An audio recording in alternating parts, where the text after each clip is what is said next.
مولانا محمد اللهم صل على سيدنا محمد نبينا شفيعنا مولانا محمد يا رسول الله يا حبيب الله يا رسول الله يا حبيب الله يا رسول الله يا حبيب الله يا رب तेरी दानों काले आशिया बिगो हमारी शिरोरे देखी हो नागे नयन भरे या रसूल अल्लाह या हबीब अल्लाह या रसूल अल्लाह या हबीब अल्लाह या रसूल अल्लाह या हबीब अल्लाह मुनकर नबीरसिया सवाल करबे पाशैया नीबे पर्दा दयाल नबीर उठाइया सलाम জানাবো কত মুসলিয়া या रसूल अल्लाह या हबीब अल्लाह या रसूल अल्लाह या हबीब अल्लाह या रसूल अल्लाह या हबीब अल्लाह শুনেছি হাদিসে দেখিলে আপনাকে জীবনের কোনা জড়িয়া পড়ে শুনেছি হাদিসে দেখিলে আপনাকে জীবনের কোনা জড়িয়া পড়ে দিও বলে या रसूल अल्लाह या हबीब अल्लाह या रसूल अल्लाह আজকে আমাদেরকে এই লাইলাতুল কদরের রজনীতে যে রাতটা সম্পর্কে আল্লাহ রাব্বুল আলামিন লাইলাতুল কদর সূরাতে বলেছেন এটা হাজার মাস চেয়ে উত্তম। এই রজনীতে আমরা আমাদের এই পৃথিবীর লোক লালসাকে উপেক্ষা করে রাতের বেলা বান্দার জন্য সবচেয়ে নিয়ামত দিয়েছেন আল্লাহ রাব্বুল আলামিন ঘুমকে ছেড়ে দিয়ে পৃথিবীর কোলাহল পরিবেশকে বর্জন করে আল্লাহ রাব্বুল আলামিনের গোলামি করার জন্য আল্লাহর ঘর জান্নাতের বাগান এই বাইতুল্লাহ শরীফে আমাদেরকে কবুল করে নিয়েছেন। সকলে বলুন আলহামদুলিল্লাহ। আমার কাছে কেন জানি আজকে মনে হয়েছে আপনাদের উপস্থিতিটা ফার্স্ট টাইম থেকে যারা ছিলেন অত্যন্ত অ্যাক্টিভ ছিলেন, আর যারা ধীরে ধীরে আসছেন আমার কাছে কেন জানি আজকে অসম্পূর্ণ মনে হয়েছে। আসলে সত্যিকার অর্থে আজকে যেরকম একটা আনন্দ মনের মধ্যে ছিল যে সবাইকে একটু আনন্দ উৎসবের সাথে তাকওয়া নিয়ে করোনা হাদিসের আলোচনা করব, আসলে সেই যে ইমেজটা আপনারা নষ্ট করে দিয়েছেন, এই জন্যই আমি দীর্ঘক্ষণ ধরে শুধু দুরূদ এবং জিকিরের মধ্যে নিজেকে নিয়োজিত রেখেছি। আজকে কিন্তু আলোচনা করবো না, এই কিছুক্ষণের মধ্যে মোনাজাত দিয়ে দিব। তবে আপনারা যারা শুরু থেকে এই মসজিদে উপস্থিত ছিলেন আপনাদের সকলকে আমার অন্তরের অন্তঃস্থল থেকে দোয়া রইল, মোবারকবাদ রইল। আর যারা আসতে পারেননি আল্লাহ রাব্বুল আলামিন যেন দুনিয়ার প্রেম থেকে উঠে আসার তৌফিক দান করে তাদের জন্য সেই দোয়া রইল। আমিন। এটার নাম প্রেম না, এটার নাম ভালোবাসা না। আজকে পবিত্র লাইলাতুল কদর, আপনারা জানেন এই রাত্রির সাথে আপনাদের আচরণটা কতটা গর্বিত হয়েছে। মোটেও সুন্দর শোভনীয় আচরণ আপনারা করেননি এই রাত্রির সাথে। কেন? লাইলাতুল কদর সূরাটা আমাদের সবার চোখের সামনে, কিন্তু লাইলাতুল কদর সূরার শানে নজুল যখন জানবো দেখবো তখন আমরা বুঝতে পারবো এই রাত্রি কেন এসেছে এবং কি জন্য এসেছে। লাইলাতুল কদর সূরা শানে নজরে ঢুকলাম, ঢোকার পরে দেখতে পাইলাম বনি ইসরাইলের মধ্যে সামাউন নামে এক আবিদ ছিল, যে 1000 বছর দিনের জন্য যুদ্ধ করার জন্য সে অস্ত্র তৈরি করতেছে। কত বছর? 1000 বছর। তখন আমার রাসূলকে প্রশ্ন করলো, ইয়া রাসূলুল্লাহ, আপনার উম্মতরা তো লম্বা হায়াত পাবে না, তারা তো অল্প সময় তো নেক হাসিল করবে কিভাবে, অর্জন করবে কিভাবে? তখনই আল্লাহ রাব্বুল আলামিন একটা মুহূর্ত দেরি না করে আল্লাহর হাবিবের কাছে লাইলাতুল কদর সূরাটা পাঠিয়ে দিয়েছে। জোরে জোরে সুবহানাল্লাহ। ইন্না আনজালনাহু ফি লাইলাতিল কদর ওয়া মা আদরাকা মা লাইলাতুল কদর লাইলাতুল কদরি খায়রুম মিন শাহরিন। আল্লাহ রাব্বুল আলামিন প্রথমে বলেছেন, এই মহিমান্বিত রজনীতে আমি কোরআন পাঠিয়েছি। সুবহানাল্লাহ। কি পাঠিয়েছি? কোরআন পাঠিয়েছি। দ্বিতীয় নাম্বার আয়াতে আল্লাহ রাব্বুল আলামিন প্রশ্ন করেছে, হাবিব আপনি কি জানেন এই কদরের রাতটা কি? তখনই আল্লাহ রাব্বুল আলামিন তৃতীয় নাম্বার আয়াতে বলেছেন, এই রাতটা হলো 1000 মাস চাইতে উত্তম। আমি কেন আলোচনা করব না বলেছি, আমার রাসূল আজ থেকে 1450 বছর আগে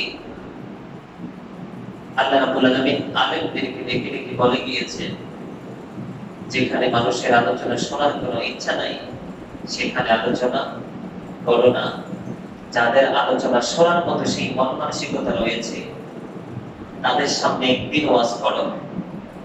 একদিন ওয়াজ করলে আশিক রাসূলদের পিপাসা মিটবে না, তুমি আরো একদিন ওয়াজ করো, আলোচনা করো।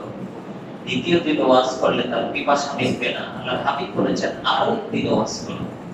সপ্তাহে 3 দিন আলোচনা করার কথা বলেছেন।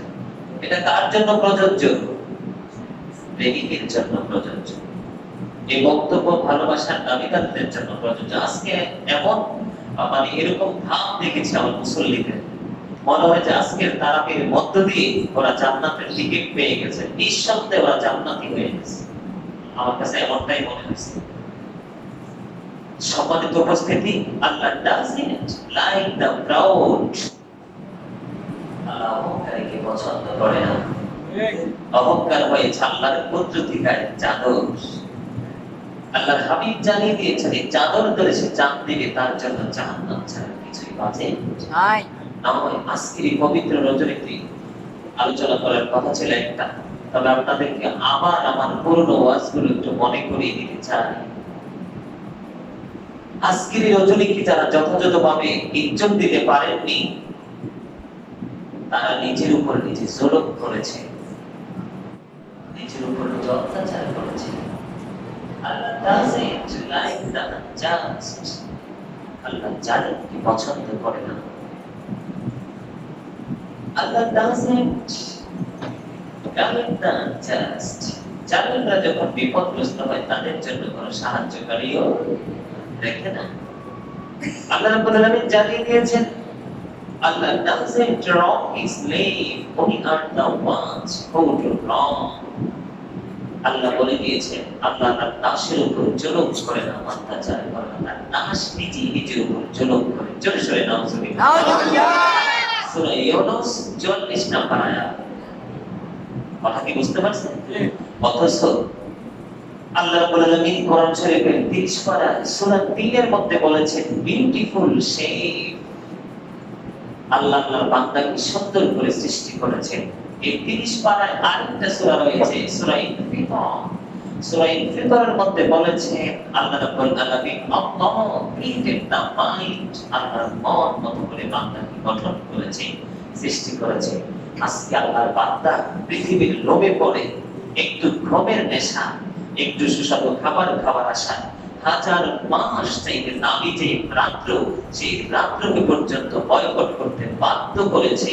এই বান্দার নসিবে আল্লাহ রাব্বুল আলামিনের তরফ থেকে কোনো নিয়ামত নাই, জুটবে না। এই কারণে আল্লাহ রাব্বুল আলামিন বলে দিয়েছেন, ইন্নামা ইয়াখশাল্লাহা মিন ইবাদিহিল উলামা।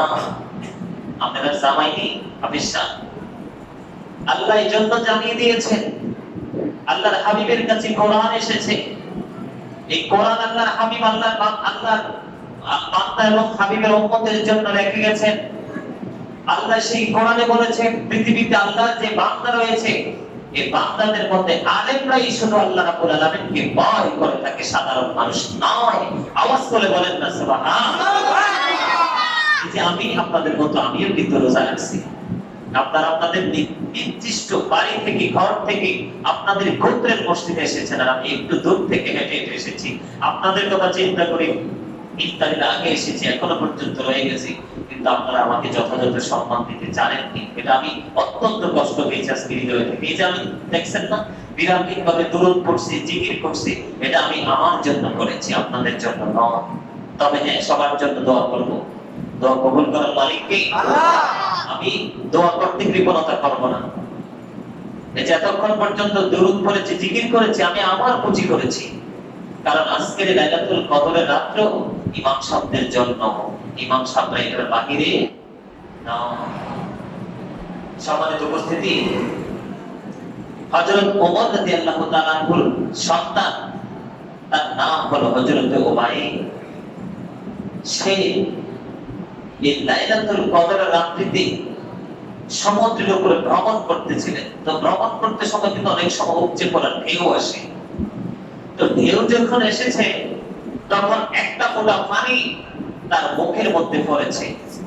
তো তার মুখের মধ্যে পড়ার পরে সে বলল, সে বক্তব্য দিয়েছে, পানিটা যখন আমার মুখের মধ্যে পড়লো আমি অত্যন্ত পানিটাকে অত্যন্ত মিষ্টি আমার কাছে মনে হয়েছে। সুবহানাল্লাহ। ধীরে ধীরে ধীরে ধীরে আমি কি করলাম? কোলে ফিরলাম। কোলে ফেরার পরে আমি পৃথিবীর জমিনের দিকে তাকিয়ে দেখি একটা গাছের পৃথিবীর দিকে দাঁড়িয়ে নয়, প্রত্যেকটা গাছ আল্লাহর কুদরতি কদমে সিজদা করে।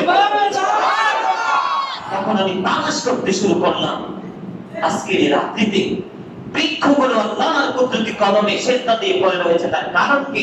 তখন আমি তালাশ করে দেখলাম এই রাত্রটা হলো লাইলাতুল কদরের রাত। শুক্রবারে আলোচনা করেছি, আল্লাহর হাবিব বলেছেন আপনার সন্তানকে হুব্বি নবীকুম is the love of the prophet, নবীর মহব্বত শিখাও। কে বলেছে? আল্লাহর হাবিব। হুব্বি নবীকুম ওয়া হুব্বি আহলি বাইতিহি, teach family love, নবীর আহলে বাইতের ফ্যামিলির ভালোবাসা শিখাও। ওয়া আলা কিরাআতিল কুরআন, learn to recite the holy Quran, তুমি তোমার সন্তানকে কোরআন তেলাওয়াত শেখাও। যে কোরআন তেলাওয়াত শেখানোর কথা বলেছে, এই কোরআন আজকের রজনীতে পৃথিবীর বুকে ধরা দিয়েছে। আর এই কোরআন পৃথিবীর মানুষকে সুখের সন্তান দিয়েছে। আধুনিকতার ছোঁয়ায় নিজেদেরকে অত্যাধুনিক হিসাবে গড়ে তোলার জন্য এই কোরআন মানুষের পাশে সহায় হয়েছে। আজকে ফেরেন নিচে আরামে আপনারা নামাজ পড়তেছি, ইবাদত করতেছি, মোবাইলে হাজার হাজার লক্ষ লক্ষ মাইল ধরে কথা বলতেছি। আগে চিঠি দিলে 1 সপ্তাহ 15 দিনে চিঠি আসতো, তারপরে আবার 15 দিন লাগতো উত্তর দিতে পোস্ট অফিসের মাধ্যমে। সেটাকে আমাদের সেখান থেকে উঠে এসে টেলিফোনের মাধ্যমে তাৎক্ষণিকভাবে খবরাখবর কমিউনিকেশনটাকে আরো বেশি জোরদার করার জন্য কোরআন আমাদের পাশে রয়েছে। আর এই কোরআন আসার রজনীটা হলো আজকের রজনী। কতটা গাফিল হলে মানুষ, কতটা সেন্সলেস হলে মানুষ, কতটা অকৃতজ্ঞ হলে একটা মানুষ আজকের রজনী থেকে দূরে থাকতে পারে। কথা বলেন না কেন? কথা কি গায়ে লাগতে পারে? গায়ে লাগলে আই ডোন্ট কেয়ার, কিচ্ছু করার নাই। আপনারা কি লিখিত দিতে পারবেন আমার কাছে যে হুজুর আমার 100% আমার ইবাদত কবুল হইছে? আপনারা যারা আমার মুসল্লিরা, যারা যে ছেলেরা যারা প্রথম থেকে আপনারা যারা এসেছেন, আপনারা দেখেন তো আজকের উপস্থিতিটা কি একেবারে দুর্বল ছিল না? একেবারে দুর্বল না? মনে হয় যে এক একটা মানুষ মনে হয় যে একবারে মনে হয় যে মৃত্যুর দুয়ার থেকে উঠে আসছে। কেন এত গাফিলতির কারণ কি? দীর্ঘ 1 বছর, গত বছর শাবানে আসছি, এই বছর শাবান পার করে রমজানে আসছি। তো এই যে আমার মনে হয় কোন বিষয় আমি বাদ দেই নাই। ওয়াজ দিছি? কথা বলেন দিছি? অনেকে ভাবতে পারেন হুজুর সরে সরে জিকির করে, দরুদ পড়ে। জিকিরের পাওয়ার কি জানেন? জিকিরের পাওয়ার হলো বান্দা যখন আল্লাহকে না দেখে পৃথিবীর বুকে দেখে পাগলের মতো জিকির করে, তখন আসমানি ফেরেশতা সবগুলো পৃথিবীতে জমিনে চলে আসে। সুবহানাল্লাহ। আজকে এই জান্নাতের বাগানের চতুর্দিকে ফেরেশতারা ঘেরাও করে আছে। তখন হাদিস শরীফ থেকে প্রমাণ, আল্লাহ রেখে রেখে বলে, বান্দারে, ফেরেশতাদেরকে বলে, ফেরেশতারা তোমরা এত সুন্দর করে পৃথিবীর দিকে ঝুঁকে আছো কেন? ফেরেশতারা উত্তর দেয়, আল্লাহ, তোমার বান্দা এত সুন্দর করে জিকির করে তাদের জিকিরের আওয়াজে আর আসমানে থাকতে পারেনি। তো আল্লাহ ফেরেশতাদেরকে প্রশ্ন করে, তারা আমাকে দেখছে? কয় না। যদি দেখতো আল্লাহ তো আরো পাগল হয়ে আপনার জিকির করত। তখন আল্লাহ রাব্বুল আলামিন ফেরেশতাদেরকে ফাইনাল সিদ্ধান্ত জানিয়ে দেয়, সাথে সাথে আমার যে বান্দাগুলো আমাকে জীবনে একটা সেকেন্ডের জন্য দেখেনি, আর এখন আমাদের কথা শুনে শুনে পাগলের মতো আমি আল্লাহর প্রেমে বলে জিকির করতেছে, আমি আল্লাহ কথা দিলাম তাদের সমস্ত জীবনের গুনাহ আমি মাফ করে দিয়েছি। সুবহানাল্লাহ। ইরশাদুল তালিবিন কিতাবের মধ্যে এসেছে, আজকের রাত হলো নফল ইবাদতের রাত। আমরা যত ইবাদত করব সব নফল ইবাদত। সুবহানাল্লাহ। আল্লাহ রাব্বুল আলামিন জিবরাইলকে 600 ডানা দিয়ে সৃষ্টি করেছে। সুবহানাল্লাহ। 600 ডানা দিয়ে সৃষ্টি করেছে। আল্লাহ রাব্বুল আলামিন জিবরাইলকে কোনো ইবাদত করার কথা বলেনি। জিবরাইল নফল ইবাদতের মাধ্যমে 30,000 বছর কাটিয়ে দিয়েছে। সুবহানাল্লাহ। 30,000 বছর পরে আমার আল্লাহ একটা ডাক দিয়ে বলতেছে, জিবরাইল, আমি তো তোমাকে নফল ইবাদত করার কথা বলিনি, তুমি নফল ইবাদত করেছো কেন? তখন জিবরাইল উত্তর দিয়ে দিয়েছে, প্রভু গো, তুমি আমাকে 600 ডানা দিয়ে সৃষ্টি করেছো, আমাকে সম্মান করেছো, আমি 30,000 বছর নফল ইবাদত শুকরিয়া স্বরূপ তোমার দরবারে তওবান পাঠিয়ে দিলাম। আল্লাহ রাব্বুল আলামিন সাথে সাথে জিবরাইলকে ডেকে বলে দিল, জিবরাইল, আমি আল্লাহ কথা দিলাম, আমার যে বান্দাগুলো আমার হাবিবের সাথে প্রেমের ডুবে লাগে অল্প কিছুক্ষণ সময় নফল ইবাদতের মধ্যে কাটাবে, আমি তাকে অদ্বিতীয় জান্নাত দিয়ে পুরস্কৃত করব। জান্নাত কি জানেন? জান্নাত সম্পর্কে মোটেও অবগত নয়। যদি জান্নাত সম্পর্কে এই যুগের যুবকরা জানতো, মুরব্বীরা জানতো, তাহলে কখনোই আল্লাহর গোলামি ছেড়ে দিয়ে তারা স্বামী স্ত্রী তারা আল্লাহর গোলামি ছেড়ে তারা কখনোই মজা নিত না। করতো না। জান্নাত মানে কি জানেন? জান্নাতের মধ্যে জান্নাতি পুরুষদের জন্য একটা হুর তৈরি করে রাখা আছে, যার নাম হলো লোভা। এই লোভা নামের হুরের থুতু যদি একেবারে লবণাক্ত সমুদ্রের মধ্যে একটা ফোঁটা পড়ে, সমস্ত সমুদ্রের পানি মধুর চেয়ে মিষ্টি হয়ে যাবে। এই লোভা নামক হুরের নিঃশ্বাস যদি পৃথিবীতে বের হয়, গোটা পৃথিবী নিষ্কম্পনের চাইতে আরো সুগন্ধযুক্ত হয়ে যাবে। আর গভীর গভীর অন্ধকার রজনীতে এই লোভা নামক হুর যদি পৃথিবীর দিকে একটা নজর দেয়, পৃথিবীর সমস্ত পৃথিবীর অন্ধকার দূর হয়ে গোটা পৃথিবী ওই তার চেহারার ঝলকানিতে গোটা পৃথিবী আলোকিত হয়ে যাবে। জান্নাত সম্পর্কে যদি আলোচনা করতে চাই, বিশাল সময় মাইনাস হয়ে যাবে, কিন্তু সে আলোচনা সহজে ছোট। জান্নাত মানে কি, প্যারাডাইস মানে কি, ছোট্ট একটা শব্দ নয়। এই শব্দের অন্তরালে লুকায়িত আছে বিশাল এক অবর্ণনীয় সুখের পৃথিবী। সুবহানাল্লাহ। আরে জোরে আমি নামাজ চলাকালীন আমি আমার মুসল্লিদেরকে বলেছি, এই মুহূর্তে জিবরাইল আলাইহিস সালামকে নেতা বানিয়ে আল্লাহ রাব্বুল আলামিন 70,000 ফেরেশতা পৃথিবীতে পাঠিয়ে দিয়েছে। জিবরাইল আলাইহিস সালাম খানায় কাবা বাইতুল্লাহর উপর অবস্থান করতেছে, আর এই ফেরেশতারা গোটা পৃথিবীতে বিচরণ করবে। ফজরের নামাজ পর্যন্ত তারা পৃথিবীতে থাকবে। ফজর নামাজের পরে তারা আবার জিবরাইল আলাইহিস সালামের কাছে একত্রিত হবে। সাথে সাথে জিবরাইল আলাইহিস সালামকে প্রশ্ন করবে, জিবরাইল, আল্লাহ রাব্বুল আলামিন আজকের এই কদরের রাত্রিতে আল্লাহ বান্দাকে নিয়ে কি আলোচনা করেছে? তখন জিবরাইল আলাইহিস সালাম উত্তর দিয়ে দিবেন, জিবরাইল, ফেরেশতাদেরকে উত্তর দিয়ে দিবেন যে আল্লাহ রাব্বুল আলামিন আজকের এই রজনীতে আল্লাহর বান্দার দিকে 70 বার আল্লাহর খাস রহমতের নজরে তিনি তাকিয়েছে। আজকের রজনী ছেড়ে আমরা করে আমাদের জ্ঞাতা এই পৃথিবীতে বলবে ইউ সেটা এই ধরনের সেটা আপনি বিপদে পড়বেন, আল্লাহর কাছে হাত তুলবেন, নাও আল্লাহ রাব্বুল আলামিনের কাছে আপনার দোয়া গ্রান্টেড হবে না, কারণ আমরা হাত তো পছন্দ নিয়ে না, ঠিক কিনা বলেন? আমি আপনাদেরকে বলি, যেমন একটা আমার জীবনের ছোট্ট একটা এক্সাম্পল দিতে হয়, আমারটা দিয়ে বলি, কারণ অন্যটা বললে মিথ্যা হতে পারে, সাজানো হতে পারে, বানানো হতে পারে, এটার মধ্যে মিথ্যা সংযুক্ত থাকতে পারে। এজন্য আমার জীবনের একটা ছোট্ট গল্প দিয়ে আমি বলবো যে আল্লাহ রাব্বুল আলামিনের প্রিয় হতে হলে প্রত্যেক দিন প্রয়োজন নয়, একটা দিন প্রয়োজন, একটা মুহূর্ত প্রয়োজন, একটা সেকেন্ড প্রয়োজন।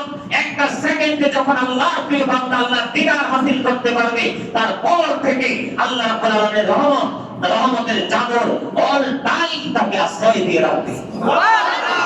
যেমন ধরেন, পিতামাতা কিন্তু প্রত্যেক দিনের আচরণে সন্তানের প্রতি খুশি হয় না, কোন কোন প্রতিকূল অবস্থার সময় পাশে থাকলে খুশি হয়। বলেন, যেমন আমার মা অসুস্থ, বাইরে সবাই বাহিরে, কি করব? মাকে দিয়ে গেলাম স্কয়ারের মধ্যে, প্রথম দিনে বলছে অনেকগুলো পরীক্ষা দিছে, এই পরীক্ষা দিতে হলে মাকে 2-3 দিন থাকতে হবে। ঢাকাতে নানার বাসা আছে, প্রথম দিনে নানার বাসাতে উঠলাম, দ্বিতীয় দিনে আবার আমরা হসপিটালে গেলাম, যাওয়ার পরে তারা যেই সাজেশন দিছে সেটা আমরা ঢাকা থেকে করতে পারবো না, সময় লাগবে, আমরা আবার কুমিল্লাতে চলে আসলাম। আবার মাকে নিয়ে গেলাম, মাঝখানে যেতে হবে পরীক্ষার জন্য, একদম সকাল 8টার মধ্যে আপনার পরীক্ষার হলে ঢুকাইছে। ঠিক ধরেন এরকম যেরকম ব্যাগটার মধ্যে মাকে শোয়াইছে, ঠিক ব্যাগটা ঠিক দরজা বরাবর ছিল, গেট বরাবর ছিল। মাকে যেই বেডে শোয়াইছে ঠিক সেই গেট বরাবর আমি বাইরে বসে আছি। একটা মুহূর্তের জন্য আমি সীমানা ছাড়ি নাই। মা কিন্তু একটু পরে পরে নজর দিয়ে দেখতেছে যে আমি অলওয়েজ সিটের মধ্যে অবস্থান করতেছি। যাই হসপিটালে পরীক্ষা হলো, রেজাল্ট দিলাম, ওষুধ দিলাম, বাড়িতে আসলাম। আসার পরে আমার এই ছোট্ট সেবা, মা আমাকে নিয়ে যে কষ্ট করছে, আমাকে নিয়ে মায়ের জীবনের যে পরিশ্রম, এই পরিশ্রমের কাছে আমার এই ছোট্ট পরিশ্রমটা কিছুই না। কিন্তু মা সেদিনের এই ছোট্ট আচরণে এত খুশি হয়েছে, আমার একটা আত্মীয় বাদ দেয় নাই। মা বলেছে আমি সার্থক, আমি ধন্য, এই সন্তানকে আমার পেটে ধরে আমি যে বেডের মধ্যে শুয়েছি সেটা ছিল এই দরজা বরাবর। আমার ছেলে একটা সেকেন্ডের জন্য সেই গেটটা ছাড়ে নাই, মার কখন কোন জিনিস প্রয়োজন হয়। আসলে কিন্তু সেই আগ্রহ নিয়ে আমি বসেছিলাম আজ পর্যন্ত। মানে সেই দিনের আচরণের পরে মায়ের নজরটা আমার দিকে ঠিক সম্পূর্ণ অন্যরকম। সুবহানাল্লাহ বলেন। সম্মানিত উপস্থিতি, আজকের রজনী আল্লাহ আমাদেরকে দিয়েছে আমাদেরকে বাঁচানোর জন্য। কিসের জন্য? বাঁচানোর জন্য। আপনি কি 1000 মাস বাঁচবেন? না। কথা বলেন না। কিন্তু 1000 মাস বাঁচার তো দরকার নেই। আজকের একটা রাত্রি আপনার 1000 মাসের চাইতে উত্তম হয়ে গেল, ঠিক কিনা বলেন? আরো জোরে। আজকের রাত হলো নফল ইবাদতের রাত, আজকের রাত হলো কোরআন তেলাওয়াতের রাত। আজকের এই রাতে যদি কোনো মুমিন কোরআন তেলাওয়াত করে, এই মুমিনের জন্য বুখারী এবং মুসলিম শরীফের মধ্যে একটা হাদিস শরীফ অত্যন্ত মন দিয়ে শুনবেন। আল্লাহর হাবিব বলেছেন, যেই মুমিন, যেই ঈমানদার কোরআন তেলাওয়াত করবে, তার কোরআন তেলাওয়াতটা হলো কমলা লেবুর মতো। আওয়াজ করে সুবহানাল্লাহ। আল্লাহর হাবিব সাধারণ মানুষকে বোঝানোর জন্য ঈমানদারের কোরআন তেলাওয়াতটাকে কমলা লেবুর সাথে তুলনা করেছে। কেন? আল্লাহর হাবিব বলেছেন মুমিনের কোরআন তেলাওয়াত হলো কমলা লেবুর মতো, এটার গানও খুবই সুন্দর, স্বাদও খুবই মিষ্টি। আওয়াজ করে সুবহানাল্লাহ। আর যেই মুমিন কোরআন তেলাওয়াত করে না, ঈমান আছে কিন্তু সে কোরআন তেলাওয়াত করে না, আল্লাহর হাবিব তাকে খেজুরের সাথে তুলনা করেছে। আল্লাহর হাবিব বলেছে খেজুর অত্যন্ত মিষ্টি কিন্তু তার ঘ্রাণ নেই। তার মানে কি, যেই মুমিন কোরআন তেলাওয়াত করে না তার মধ্যে বিশাল এক গ্যাপ রয়ে গেছে, ঠিক কিনা বলেন? আরে জোরে। এবার আসেন, ওই যে আল্লাহ কোরআনে বলেছে ইউদিল্লু বিহি কাসীরা ওয়া ইয়াহদি বিহি কাসীরা ওয়া মা ইউদিল্লু বিহি ইল্লাল ফাসিকিন। আল্লাহ কোরআন দিয়ে কাউকে হেদায়েত দান করেছেন, কাউকে গোমরাহ করে দিয়েছেন। ওয়া মা ইউদিল্লু বিহি ইল্লাল ফাসিকিন। আল্লাহ ফাসিক ছাড়া কাউকে বিভ্রান্ত করে না। এই বক্তব্য দেওয়ার কারণ হলো আল্লাহর হাবিব বলেছেন যেই মুনাফিক কোরআন তেলাওয়াত করে সে ওই ফুলের মতো, যেই ফুলের ঘ্রাণ আছে তবে স্বাদ খুবই তিক্ত। আওয়াজ করে বলেন নাউযুবিল্লাহ। মানে সে মুসলমানের লেবাস তার মধ্যে আছে কিন্তু তার মধ্যে গুণটা অত্যন্ত তিক্ত, তিতা, নষ্ট। আওয়াজ করে বলেন নাউযুবিল্লাহ। আল্লাহর হাবিব বলেছেন যেই মুনাফিক কোরআন তেলাওয়াত করে না তাকে আল্লাহর হাবিব মাকাল ফলের সাথে তুলনা করেছেন যার ঘ্রাণও নাই স্বাদও খুবই তিক্ত। জোরে জোরে বলেন নাউযুবিল্লাহ। আরো জোরে। কথা কি বুঝতে পারছেন? কথা বলেন। وعن عثمان بن عفان رضي الله تعالى عنه قال رسول الله صلى الله عليه وسلم خيركم من تعلم القرآن وعلمه رواه البخاري। আল্লাহর হাবিব বলেছেন উসমান রাদিয়াল্লাহু তাআলা থেকে বর্ণিত যে কোরআন তেলাওয়াত শিখে এবং অন্যকে শেখায় সে উত্তম। জোরে জোরে বলেন সুবহানাল্লাহ। তাহলে কোরআনকে ভালোবাসলে উত্তম ব্যক্তি হওয়ার সম্ভাবনা দিয়েছেন কে? আল্লাহ। আল্লাহর হাবিব। তা আপনারা যারা আসতে পারেননি ঘরে বসে রয়েছেন কিসের তো অহংকার, কিসের তো আত্মগরিমা? আমার কাছ থেকে কিছু প্রবাদ শুনে নেন। আমলহীন গান যেন বৃষ্টি শূন্য মেঘমালা, কৃপণ ধনী মানুষ যেন ফল ছাড়া গাছ, লজ্জাহীন নারী যেন লবণ শূন্য খাবার, অত্যাচারী বাদশা যেন রক্ষক শূন্য মেষপালক, তওবাহীন যৌবন যেন চাঁদ শূন্য ঘর। বুঝতে পেরেছেন কিছু? এগুলোর ব্যাখ্যা করতে লাগলে আমার কমপক্ষে সময় লাগবে, কমপক্ষে মিনিমাম 1 ঘন্টা। গাছ আছে ফল নাই, নাম আছে? কথা বলেন না কেন? আকাশে কালো মেঘ, পৃথিবীর প্রাণীগুলো মৃত্যু সজ্জায়, বৃষ্টি হয়ে পৃথিবীতে আসে না, এই মেঘের কি কোনো মূল্য আছে? কথা বলেন না কেন? এই যে আমি কেন বলছি জানেন? আমি কিন্তু এই রাজ্যের রাজা, ঠিক বলতে পারেন না? কথা বলেন না কেন? এই সমাজ দূষিত হওয়ার কারণে, এই কান্ট্রি দূষিত হওয়ার কারণে, এই দেশের নেতা সেন্সলেস হওয়ার কারণে, এই দেশের ম্যাক্সিমাম ক্ষমতাশীল লোক ক্যারেক্টারলেস হওয়ার কারণে আজকে কিন্তু আলেমদের হাতে দায়িত্ব নেই।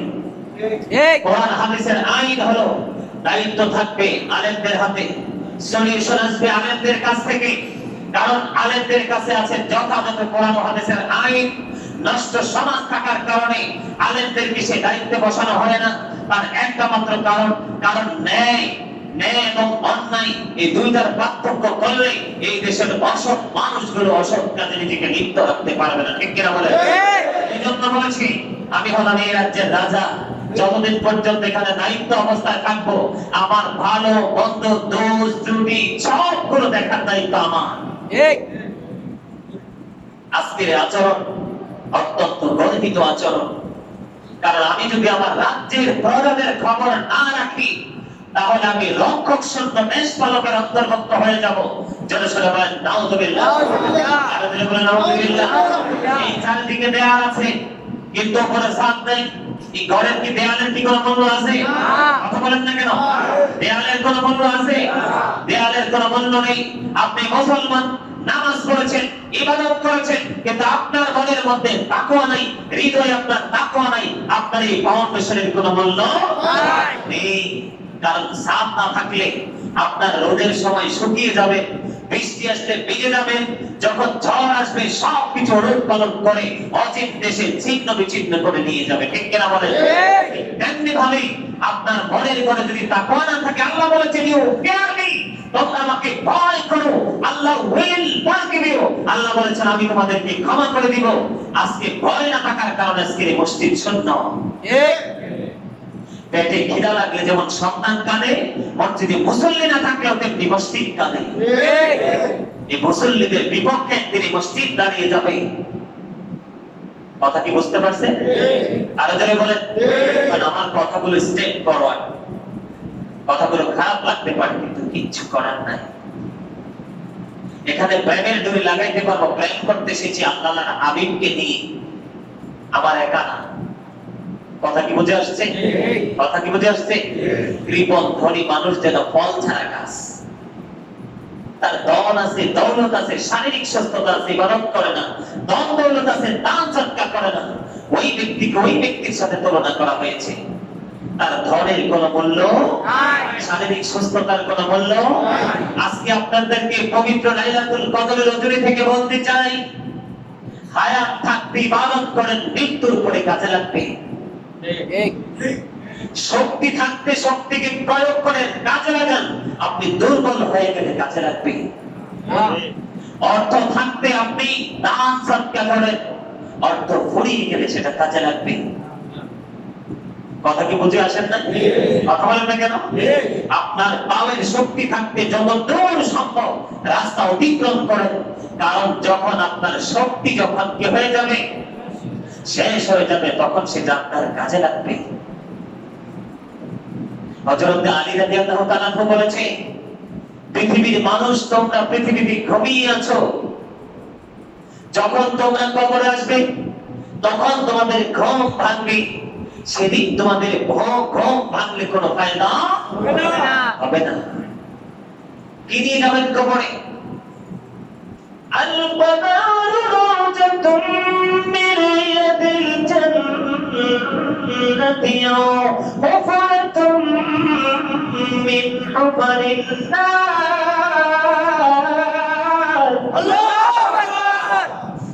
কবরটা জান্নাতের একটা টুকরা হবে, আবার জাহান্নামের একটা গর্ত হবে। গর্তা নেবেন? কথা বলেন না কেন? গর্তা নেবেন? জান্নাত। আজকে থেকে মাথায় রাখবেন,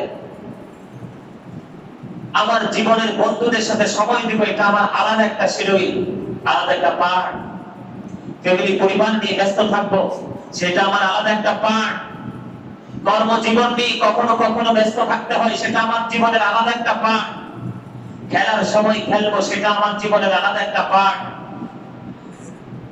আল্লাহ রাব্বুল আলামিন আমাকে সৃষ্টি করেছে অত্যন্ত ভালোবেসে।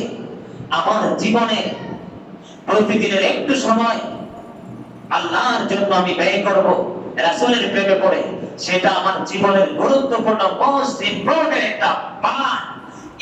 এই পার্ট যদি কেউ ধরে রাখতে পারে, নিজের বাস্তব জীবনে কাজে লাগাইতে পারে, তার জীবনের আগে যতগুলো সব কথা বলেছি সবগুলো তার জীবনে হয়ে যাবে নেকি পরিণত।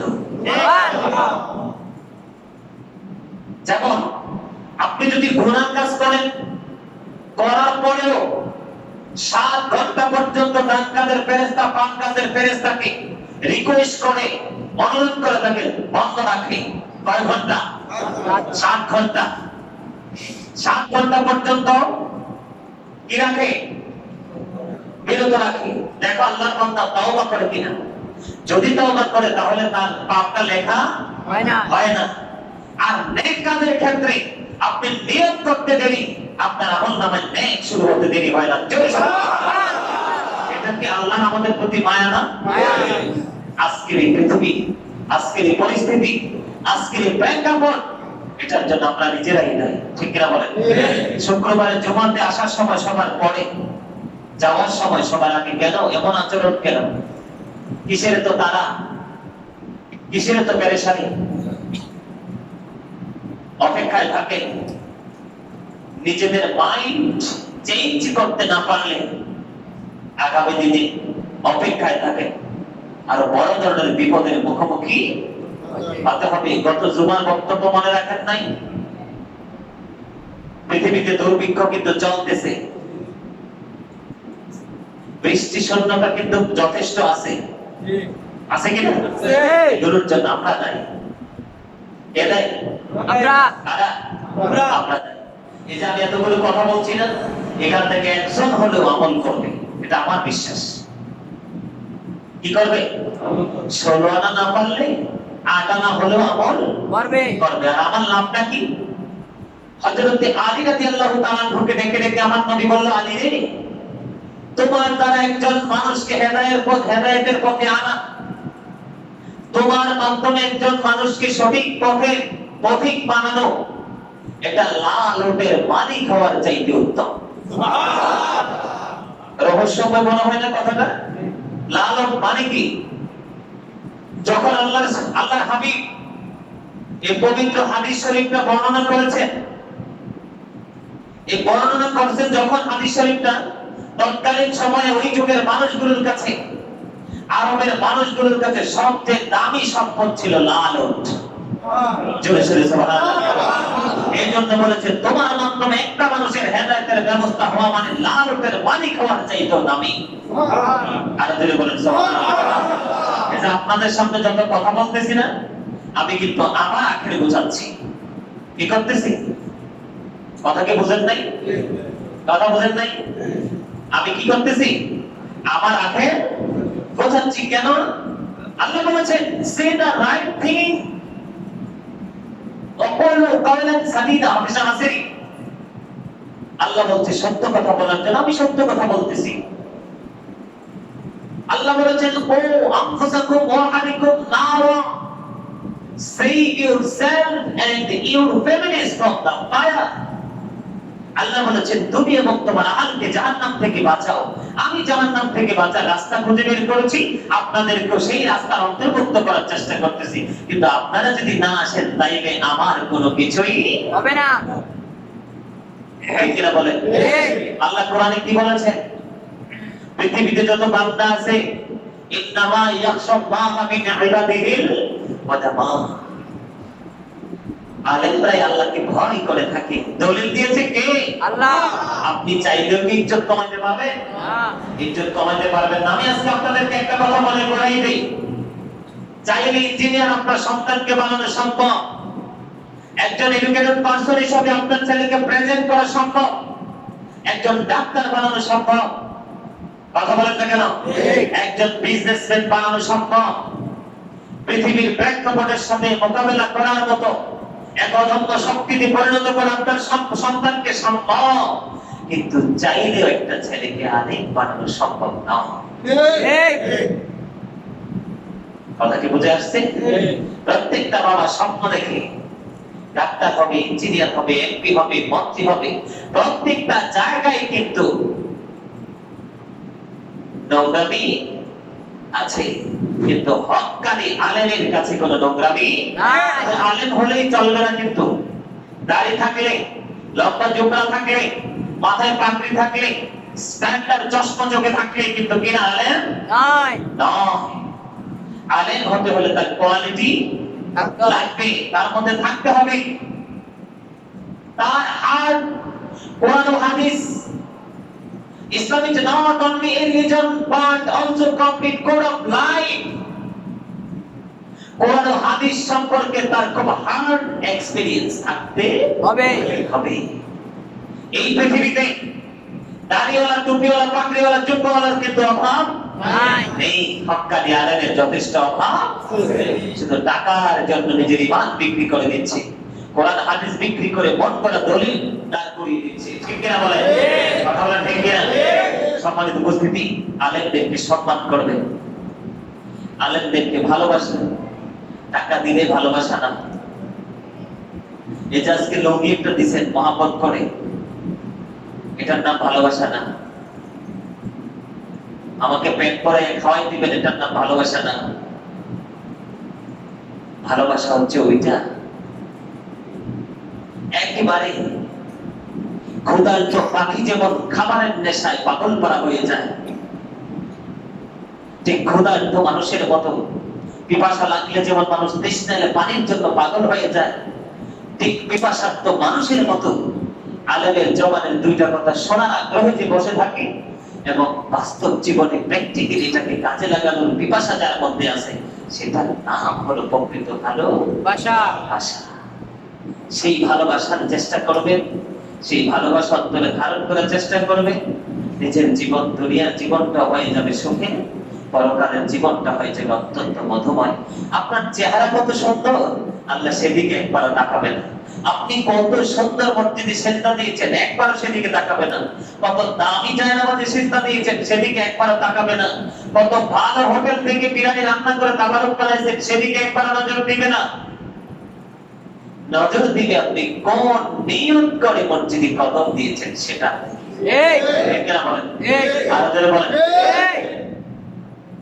আমি আপনাদেরকে বলছি যে আপনারা তো রোজা রাখছেন, ইফতারি করলে তো পানিটা খাওয়ার পরে আর ভালো লাগে না, নামাজটা পড়ে আপনারা খাইয়া আসেন। এর মানে এই না যে দামি তোষকে যে শুইবেন, এসি লাগাইয়া ঘুমাইবেন। এটা কি ধরনের আচরণ করলেন আজকে আপনারা? আমি তুই বাদশা, আপনারা কত জানা পাঁচটা গেছেন, আচরণটা কি সুন্দর লাগছে? এই মসজিদটা পর্যন্ত করে নাই। আপনাদের কষ্ট লাগতে পারে, কিন্তু কি করার? আমি কথা যে বলছি সত্য বলছি না মিথ্যা বলছি? কথা বলেন না কেন? কথা বলেন। আর আপনাদের মানে আপনাদের এটা থাকারই কথা। সবার বাড়িতে 2 তলা 3 তলা 5 তলা বিল্ডিং, এত বড় বাড়ি থাকলে কি আর পোষায়? কথা বলেন না কেন? না কথা ঠিক না? ঠিক আমাদের মসজিদের মুসল্লি সবই বড় লোক, সবই বিল্ডিংই কমায়। আল্লাহ দরকার আছে নি? বিল্ডিংই ঘুমানো প্রত্যেকটা মানুষ, এটাও কিয়ামতের আলামতের এক অংশ। কিয়ামতের আগে সব মানুষ পাকা দালানে ঘুমাইবে, তবে টাকাগুলো হবে কালো টাকা। কি টাকা? কালো টাকা কি টাকা? জোরে বল না কেন? কালো টাকা টাকা। আহাজারি, আহাজারি। আপনাদের এই 12 ভাড়ার মধ্যে বাবা মার লগে সম্পর্ক খারাপ সন্তান আসেনি? এদের উপরে আল্লাহর পুরো গজব আছে। এতক্ষণ কিন্তু একদিকে ওয়াজ করছি, আজকে আল্লাহ রাব্বুল আলামিন যাদের দোয়া কবুল করবে না, এর মধ্যে অন্যতম হলো 1 নাম্বার বেয়াদব হলো যেই সন্তানের মায়ের সাথে ভালো সম্পর্ক, বাবার সাথে ভালো সম্পর্ক, paradise of the child under the feet of the mother, মায়ের পায়ের নিচে সন্তানের জান্নাত। আল্লাহর হাবিবকে প্রশ্ন করলো, ইয়া রাসূলুল্লাহ, আমার কাছ থেকে সবচেয়ে উত্তম আচরণের মালিক কে? রাসূল বলতেছেন, কয়লা উম্মুকা, তোমার মা। প্রশ্ন করেছেন, কয়লা সুম্মা মান, তারপরে কে? আল্লাহর হাবিব বলেছেন, কয়লা উম্মুকা, তোমার মা। তারপরে প্রশ্ন করা হয়েছে, কয়লা সুম্মা মান, তারপরে কে? রাসূল বলেছেন, কয়লা উম্মুকা ইউর মাদার। তারপরে বলেছেন, কয়লা সুম্মা মান, তারপরে কে? রাসূল বলেছেন, কয়লা আবুকা। আওয়াজ করে সুবহানাল্লাহ। সেই মায়ের কলিজায় আগুন দিয়েছো, না আছে তোমার দুনিয়াতে সম্মান, না আছে তোমার চাচা চাচা ভাই বেরাদরের কাছে সম্মান, না আছে মায়ের জাত কোন চাচি জেনি খালা ফুফুর কাছে সম্মান, আর আখিরাতে পরকালে তোমার জন্য বাজেট আছে ওই অবর্ণনীয় কষ্টের জায়গা জাহান্নাম। ঠিক আজকে আপনি লাইলাতুল কদরে নামাজ পড়েছেন, তারাবি নামাজ পড়েছেন, এশার নামাজ পড়েছেন, আপনি সালাতুল হাজতের নামাজ পড়েছেন, যার যেটা খুশি ইবাদত করেছেন। না আপনার ইবাদত আসমান গ্রহণ করবে, না আপনার ইবাদত জমিন গ্রহণ করবে। আসমান গ্রহণ করবে না, জমিন গ্রহণ করবে না, আপনার আমল শরীরের উপর বিরাজ করবে। তার কারণ মা বাবা হলো সন্তানের জন্য সবচেয়ে শ্রেষ্ঠ একটা আধার। ঠিক সুবহানাল্লাহ বলেন। সুবহানাল্লাহ আমার মা নাই, আমার বাবা নাই, নইলে দয়া আমার কি মা ডাকার সাদ নাই রে, আমার কি বাবা ডাকার সাদ নাই রে। ঠিক কিনা? তার মা বাপ নাই, সে বলছে যে মা বাবার অভাব কি, ঠিক কিনা বলেন? জাদু দেখায় না অনেকে, জাদুবিদদের দিকে তো আল্লাহ আজকে ক্ষমা করবে না করবে না। যারা বিয়ে করার পরেও জিনা করতে পছন্দ করে, তাদেরকে আল্লাহ রাব্বুল আলামিন আজকে ক্ষমা করবে না করবে না। যারা পরের হক নষ্ট করতে পছন্দ করে, আল্লাহ রাব্বুল আলামিন আজকে তাদের দোয়া কবুল করবে না তাদের জন্য লাইলাতুল কদর না, তাদের জন্য আজকের রাত পবিত্র না। কথা কি বুঝতে পারছেন? তো সম্মানিত উপস্থিতি, আলোচনা করব না বলতে বলতে হয়ে গেছে 1 ঘন্টা। বরকতের সময় এরকমই খুঁজে পাওয়া যায় না, ঠিক না? সবাই সব কি বলেন? বরকতের সময় এরকম না, এরকম নেই। বরকতের সময়টা খুঁজে পাওয়া যায় না, দেখতে দেখতে একটা হয়ে গেছে। তো আপনাদের সকলকে বিনীতভাবে অনুরোধ করব, আগামী দিনে নিজেদেরকে একটু লোভ লালসা থেকে বের করুন, আল্লাহ রাসূলের দিকে নিজেকে যেন আল্লাহ ধাবিত করার তৌফিক দান করে, সকলে বলুন আমিন। মাঝে মাঝে একটু সজাগ থাকবেন, আল্লাহর কাছে যে দাঁড়াইতে পারবেন, আল্লাহ গো ওই রাতে সজাগ ছিলাম, এই রাতের ওসিলে মাফ করে দাও না গুনাহ। আল্লাহ কিন্তু চাইলে সেদিন মাফ করতে পারে। সেই দিনের যে সম্পূর্ণ ইখতিয়ার কার? আল্লাহ। আর রাসূলকে রাজি করার চেষ্টা করবে, কারণ ফেরেশতা হবে সেদিন আমার নবী। নবী আরশের নিচে পড়ে সেজদায় পড়ে কাঁদতে থাকবে। আল্লাহ ডাকতে জিজ্ঞেস করবে, হাবিব আপনি কাঁদেন কেন? আল্লাহ কি জানে না? জানেই না, আমার উম্মতের জন্য কাঁদি। সারা জীবন কেঁদেছেন, আজকে আর কান্না দাও।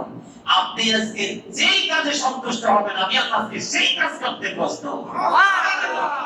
সেই নবীর মহব্বতে নবীর উম্মতের জন্য আজকে লাইলাতুল কদর দেওয়া হয়েছে, এটা 1000 মাস চাইতে দামি। সুবহানাল্লাহ। কথা বলে ঠিক কিনা?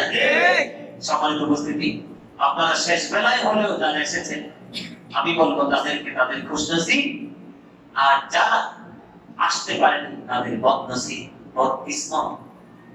আল্লাহ রাব্বুল আলামিন যেন আমাদেরকে আরো বেশি বেশি করে ধর্মীয় অনুষ্ঠানগুলোকে আন্তরিকতার সাথে শ্রদ্ধার সাথে পালন করার তৌফিক দান করে। সকলে বলেন আমিন। আর যারা আসতে পারেনি, যেই কারণে তারা আসতে পারেনি, যে সমস্যার কারণে তারা আসতে পারেনি, আল্লাহ যেন তাদেরকে এই সমস্যা থেকে পরিপূর্ণভাবে মুক্ত করার তৌফিক দান করে। সকলে বলেন আমিন। এই যে একটা লোক, মুরব্বী মানুষ, এই যে তাবারকের প্যাকেট লয়ে আমার কাছে বইছে, এই বসাতে এখনো রয়ে গেছে, নড়াচড়া নাই। কথা বলে ঠিক কিনা? ঠিক কিনা? আপনার আরো যারা আছে তাদের জন্য, সকলের জন্য দোয়া করব। বিশেষ করে বিদেশে যারা আছে তারা অনেক বিপদের মধ্যে আছে, লকডাউনে পড়ে আছে, তাদের জন্য দোয়া করব। আর অনেকেই কোরআন খতম দিয়েছেন, 4টা 5টা 7টা 8টা 10টা 6টা এরকম এই পর্যন্ত আরো হবে, আরো বক্সেছি। তো অনেকেই কোরআন খানি করেছেন, দোয়া রাখার কাছে। আমার মনে হয় মা বোনেরা অনেকেই সজাগ আছে, হ্যাঁ আছে, আমার বিশ্বাস অনেকে আছে। তাদের জন্য আজকে হৃদয় থেকে দোয়া করব। অনেক মা বোনেরা কোরআন তেলাওয়াত করছে, তাদের জন্য দোয়া করব। সম্মানিত উপস্থিতি, আজকে আমার ইচ্ছা ছিল অত্যন্ত নমনীয় হয়ে ততক্ষণ পর্যন্ত পানির পিপাসা লাগবে না। মুরব্বীদের অন্তরে যদিও এটা জায়গা হয় নাই সবার, কিন্তু আমার যুবকদের অন্তরে এটা জায়গা হয়েছে। ওরা অত্যন্ত চমৎকার ভাবে ইফতার পার্টি দিয়েছে, যেমন আজকে শিবনদের ঘরে হয়েছে। তার আগের দিন, তার নাম কি না, সুজা, ওদের বাসায় হয়েছে। তার আগের দিন হয়েছে জিসানদের বাসায়। আগামীকালকে হবে আলো ভাইয়ের বাসায়, দীপ্তদের বাসায়। তারপরের দিন আল্লাহ কার বাড়িতে বাজেট করছে আল্লাহই জানে। তো যারা এখনো কাউকে ইফতারি করান নাই, আমার অনচল অনুরোধ থাকে, মহব্বত করে একটা লোককে হলো ইফতারি করিয়ে দেন। কারণ যেহেতু প্রাণের নবী পুরস্কারের ঘোষণা দিয়েছে, পৃথিবীর অবস্থা একেবারে অসুস্থ। আগামী দিনে আরো কি ভয়ঙ্কর বিপদের মুখোমুখি হতে হয় সেটা জানা নাই। হয়তোবা এই বছরের কথাগুলো মেনে চলার কারণে সারা জীবনের গুনাহ আল্লাহ মাফ করে দিতে পারে, ঠিক কিনা বলেন? আর অন্তর থেকে বকিলামিটাকে সরাই দেন। বকিল মানুষ যদি ধরেন, এই যে এখন বাঁচতেছে কয়টা, রাত্র 1টা, আগামীকাল দুপুর 1টা পর্যন্ত যদি সেজদা দিয়ে বসে থাকে, আল্লাহ তোর সেজদায় আমার কিচ্ছু আসে যায় না। বকিল কৃপণ মানুষকে আল্লাহ কি করে না, একেবারে দেখতে পারে না। কথা কি বুঝতে পারছেন? বকিল আমি থেকে বের হয়ে আসেন, আপনারা ধাপে ধাপে সব সম্পন্ন করেছেন। যেমন আজকে আপনারা সবাই হাতিয়ে দিয়েছেন, হাফিজ সাহেবরা 1 মাস তারাবি পড়িয়েছে, কোরআন খতম করেছে, সবাইকে হাতিয়ে দিয়েছেন। আজকে কদর পর্যন্ত তাবারুক হাতিয়ে দিয়ে সবকিছু ম্যানেজ করেছেন। আরেকটা দাও বাকি আছে ঈদের দিন, ঠিক কিনা বলেন? ঈদের দিন আরেকটু টাকা পয়সা খরচ করতে হবে না? কথা বলেন। তো আপনার ঈদের জামাতের ব্যাপারে কথা বলেন না কেন?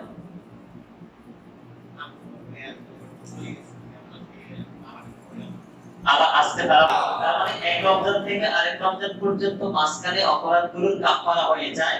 এই মাঝখানে অপরাধগুলোর মোচনের জন্য ওই যে রোজা রেখেছিলাম এবং এবারেরটা রেখেছি, এই 2 রোজার মাঝখানে সব গুনাহ মাফ হয়ে যায়। তবে শর্ত হলো কবিরা গুনাহ থেকে বাঁচা থাকতে হবে। আপনাদেরকে সর্বশেষ একটা হাদিস শরীফ শোনাই আজকে এই আলোচনা সমাপ্ত করে দিব, দোয়া করে দিব। সেটা হলো কি জানেন? কাজা গোত্রের 2 ব্যক্তি দিনের জন্য যুদ্ধে গেল।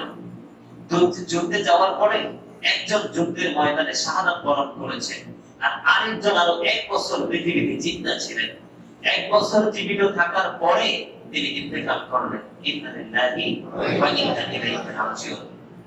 ইন্তেকাল করার পরে তো হযরতে তালহা বিন আব্দুল্লাহ রাদিয়াল্লাহু তাআলা তিনি কি করলেন? গভীর রাতে স্বপ্নে দেখলেন যে ব্যক্তিটা 1 বছর পর ইন্তেকাল করছে, যে ব্যক্তি যুদ্ধে শাহাদাত বরণ করেছে, ওই ব্যক্তির চাইতে পরিপূর্ণ নিয়ামত দিয়ে তিনি জান্নাতে চলে গেছে। সুবহানাল্লাহ। হযরতে তালহা রাদিয়াল্লাহু তাআলা যখন স্বপ্নে দেখলো, দেখার পরে পরের দিন সকালবেলা রাসূলের কাছে চলে গেল, যাই বলতেছি, ইয়া রাসূলুল্লাহ, আমি এমনি একটা স্বপ্ন দেখেছি, আসলে স্বপ্নের ব্যাখ্যাটা আমার জানতে হলে ইচ্ছে হয়। তখন আমার আসল উত্তর দিয়ে দিয়েছে যে লোকটা 1 বছর পৃথিবীতে জীবিত ছিল, এই লোকটা 1 বছরে 6,000 রাকাত ফরজ ইবাদত করেছে, সুবহানাল্লাহ। তার সমান নফল ইবাদত করেছে। রমজানের একটি মাস সে পরিপূর্ণভাবে রোজা রেখেছে।